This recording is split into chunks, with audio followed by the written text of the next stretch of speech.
Ini saya pernah punya kisah nyata Pak, tapi ini sudah sering saya sampaikan di berbagai macam kesempatan. Ada salah satu jamaah saya, beliau ini punya restoran. Ketika saya ngisi kajian di restoran beliau, maka beliau ngobrol-ngobrol dengan saya. Lalu nanya ketika sudah selesai kajian, ngobrol dengan saya, nanya, Ustadz tahu nggak kenapa saya punya usaha restoran? Saya bercanda, ya mana saya tahu Pak, kan Bapak yang lebih tahu. Beliau berkata, saya ini punya usaha restoran karena difitnah dan didolimi Ustaz. Saya saat itu makan, meletakkan sendok. Wah, kelihatannya bagus kisah nyata ini. Saya dengerin, gimana asalnya Pak? Beliau berkata, saya dulunya ini kerja di satu bank konvensional. Bertahun-tahun saya kerja di bank konvensional itu, sampai akhirnya tiba-tiba ada tim saya, teman saya dalam satu tim memfitnah saya. Atasan saya menerima semua input info dari dia tanpa bertabayun dan cross check kepada saya. Dan akhirnya saya difitnah dan akhirnya dipecat secara tidak terhormat. Saya itu stres, frustasi. Dulu tidak pernah saya bayangkan hidup saya tidak lagi di kantor, karena saya membayangkan saya nanti akan menua dan saya akan pensiun dari kantor itu.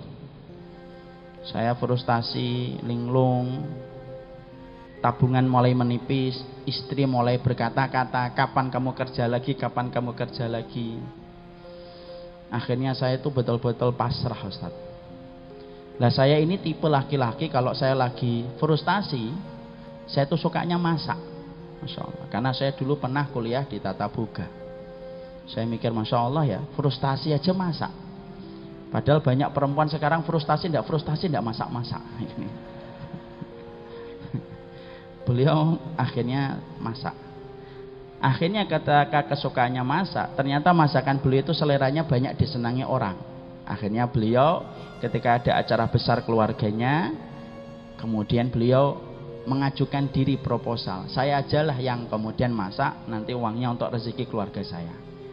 Diterima, banyak yang cocok, akhirnya banyak mengusulkan punya warung, buka warung rame, kemudian buka warung lebih besar rame, beli ruko rame, terus rame, dan akhirnya sekarang bisa membuka beberapa cabang di sekitar Jakarta dan cukup terkenal bagi masyarakat pecinta kuliner, pasti kenal dengan restoran ini. Apa nama restorannya Ustadz? Maaf saya tidak akan cerita, biarlah itu menjadi rahasia untuk saya.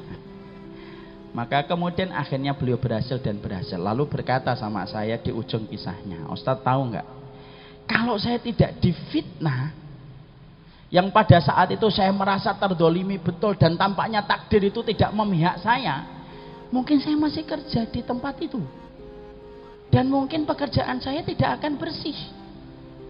Tapi justru karena difitnah, saya akhirnya mendapatkan kebaikan yang saya petik setelah hampir 9 tahun. Saya akhirnya mampu berdikari dan kemudian banyak membuka cabang di mana-mana. Coba kalau saya tidak difitnah Ustaz. Padahal ketika saya difitnah, saya suka berkata, ya Allah, salah saya ini apa? Kok tiba-tiba engkau menetapkan takdir yang sedemikian beratnya untuk saya? Ternyata jawaban dari itu adalah saya diberikan oleh Allah pengganti yang lebih baik. Masya Allah. Makanya antum nih kalau pengen punya usaha restoran kok berhasil, nunggu orang memfitnah antum. Kalau antum sabar pasti insya Allah antum akan. Ini namanya takdir, itu pasti membawa kebaikan. Makanya kalau kita dapati tsunami, banjir, corona, pastikan bahwasanya di sini ada hikmah.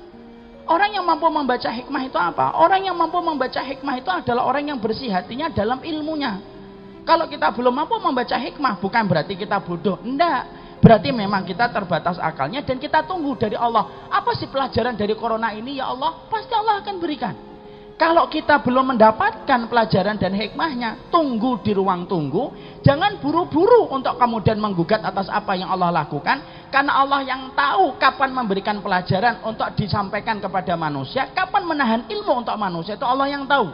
Allah itu tahu kapan musim rambutan, Allah itu tahu kapan itu musim durian, Allah itu tahu kapan itu musim mangga, dan Allah tidak pernah ketukar-tukar setiap waktu dan masanya mereka untuk panen.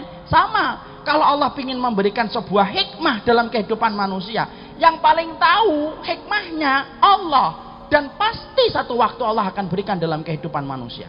Dan itu kita yakin. Kenapa?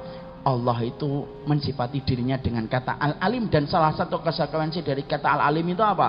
Semuanya akan Allah ajarkan untuk manusia.